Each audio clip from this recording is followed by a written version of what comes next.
今天晚餐做的糖醋里脊，裹一下就很好吃。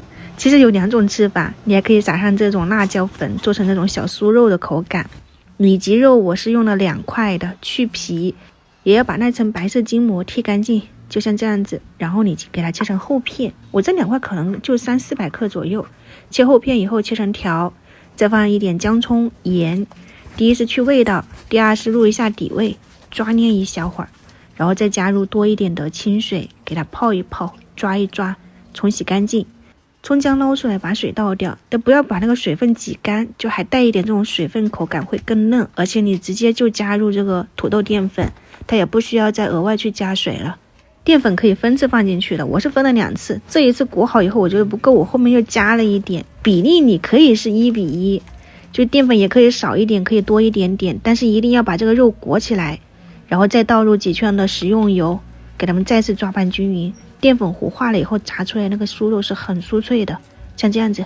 这边的油的话呢，你就先开个大火，烧热了以后转成中小火，就是筷子冒泡了以后，你就可以把这些肉条放进去，炸到浮起来，定型，翻动一下。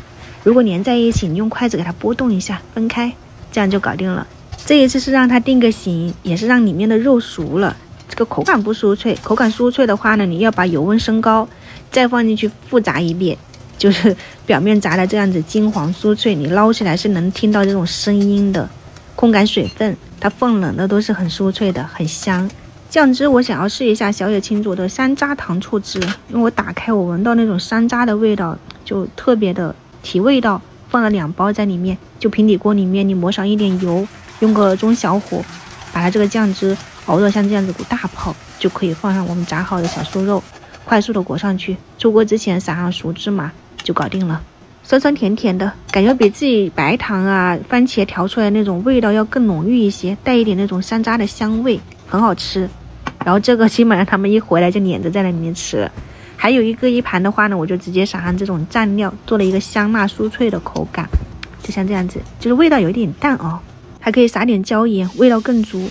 切下来的筋膜肉搭配了青红辣椒，一点蒜末啊、姜葱，炒香了以后，我切了一个西葫芦，就切成这种细长条，给它翻炒均匀。